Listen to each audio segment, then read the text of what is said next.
ধন্যবাদ জনাইছো। আসসালামু আলাইকুম, হাই হেল্ল' নমস্কাৰ। মই আৰু এখন নতুন ভিডিঅ'লৈ আপোনালোক সকলোকে স্বাগতম।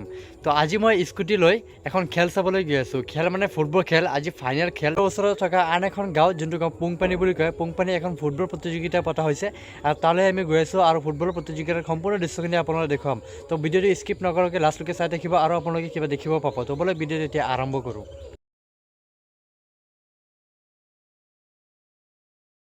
আমি আহি খেলখনত উপস্থিত হৈছোঁ আৰু এইখন খেল হৈ আছে চহৰৰ খিঙিটুলি গাঁও পঞ্চায়তৰ অন্তৰ্গত পুংপানী গাঁৱত। যি ফাইনেল মেচ হৈ আছে, টিমৰ মাজত একটা টিম আছে টিয়া FC আৰু এটা আছে গুতমঘাট FC। দলৰ মাজত বহুত জবৰদস্ত খেল হৈ আছে।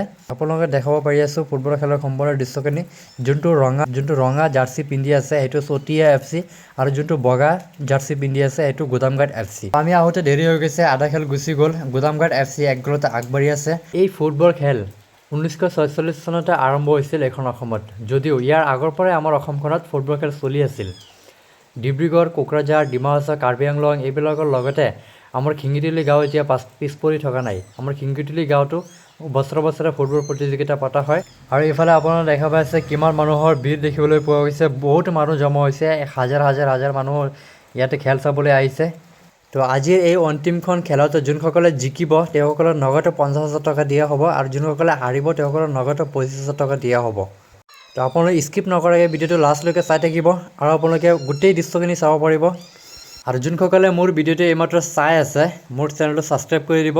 যদি ইউটিউবৰ পৰা চাই আছে তেনেহ'লে ছাবস্ক্ৰাইব কৰি দিব, আৰু যদি ফেচবুকৰ পৰা চাই আছে তেনেহ'লে পেজটো ফ'ল' কৰি লগত থাকিব আৰু অকণমান ছাপোৰ্ট কৰিব আপোনালোকে, যাতে মই আগুৱাই যাব পাৰোঁ আৰু এনেধৰণৰ ভিডিঅ' যাতে সদায় মই আপলোড কৰি থাকিব পাৰোঁ।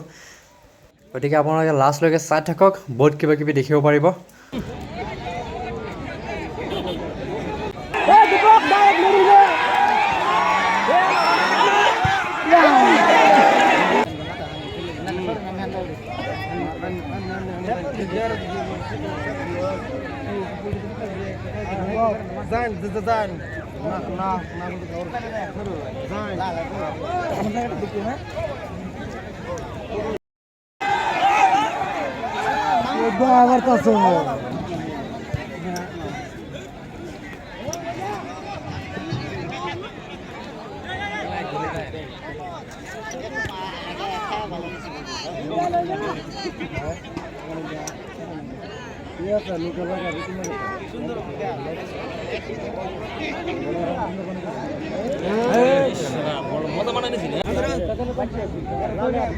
ৰফিকুল ইসলাম ওৰফে পাপু, RSM কোম্পানিৰ ম্যানেজাৰ ৰাজীব পাম। এটি সুন্দৰ খেল আপোনালোকে উপভোগ কৰিবলৈ সক্ষম হৈছে। লগতে আমাৰ যিসকল সক্ৰিয় সদস্য বৰ্তমানে তেখেতসকলৰ আমি আমাৰ উদযাপন কমিটিৰ তৰফৰ পৰা আপোনালোকলৈ বুলি আগবঢ়ালোঁ। এটি উত্তেজনাপূৰ্ণ খেল আপোনালোকে উপভোগ কৰিবলৈ সক্ষম হৈছে। ঠিক আছে, আমি আৰক্ষীক অনুৰোধ জনাম আমাৰ এইটো চাইডৰ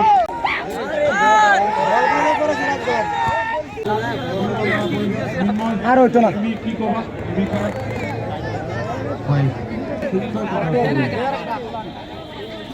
তেখেতসকলৰ খেল প্ৰদৰ্শন কৰি আছে। সমূহ কাৰ্যকৰ্তা তথা বানফিৰি আঞ্চলিক সমিতি নেতৃত্বৰ সমূহ কাৰ্যকৰ্তা আৰু ৰাজগড় যুৱক সংঘৰ সমূহ সদস্যবৃন্দই যথেষ্ট। তো এইফালে ৰেফাৰীজনে বাঁহী বজাই দিলে। গুদামঘাট FC অৰ্থাৎ বগা জাৰ্চি সেইখন টিম জিকি গ'ল আৰু ইহঁতে 50,000 টকা লৈ যাব এতিয়া। আৰু এইফালে চাওক আপোনালোকে ডান্স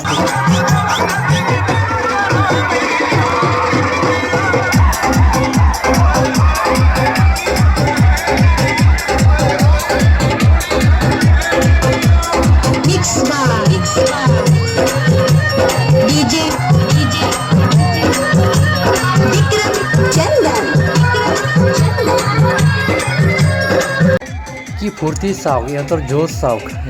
মানে গুদামঘাট FC ইহঁতে আগৰ পৰাই ডিজে বুফাৰ এইবিলাক আগৰ পৰা লৈ ৰেডি, আৰু গুদামঘাট FC জিতাৰ লগে লগে এইফালে নাচৰ আৰু গুদামঘাট FC ছাপোৰ্ট কৰা অনুৰাগীসকলৰ বেলেগ জোচ দেখিবলৈ পোৱা গৈছে। আপোনালোকে কিমান মানুহে ডান্স কৰি আছে, এটা পাগলৰ নিচিনা ডান্স কৰি আছে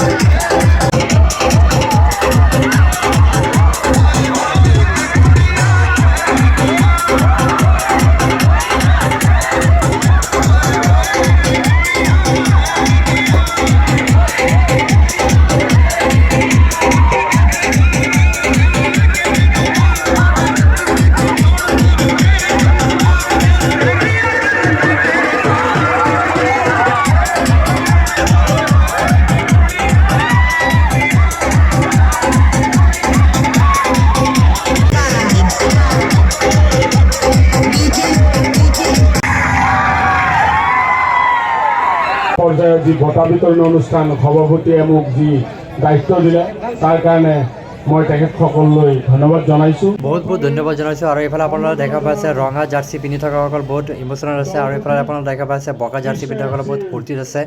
কাৰণ ৰঙা জাৰ্চিসকলে বহুত দূৰৰ পৰা আহিও ইমান আশা লৈ আহিছিল, যদিও আজি খেলখন জিকিব পৰা নাই, অকণমান দুখ থাকিব। আৰু এইফালে বগা jersey man of the match যোনসকল তেওঁলোকে এৱাৰ্ড দিয়া হৈ আছে, আপোনালোকে চাওক।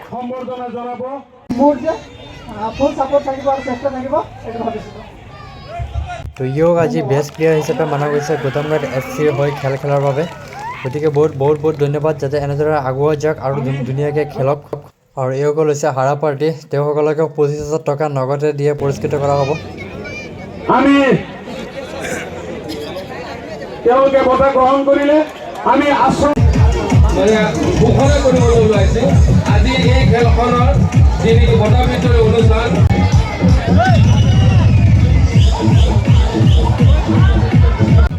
এইজনো এখন ইউটিউবাৰ, আহি লগ পালোঁ, বহুত ভাল লাগিল। তেওঁৰ এখন চেনেল আছে ড্ৰেছিং আছাম, গতিকে আপোনালোকে ছাবস্ক্ৰাইব কৰি দিব। তো এয়াই আছিলে আজিৰ ফুটবল খেলৰ পৰা এখন সৰু ব্লগ, গতিকে আশা কৰিছোঁ সকলোৱে অকণমান ছাপোৰ্ট কৰিব।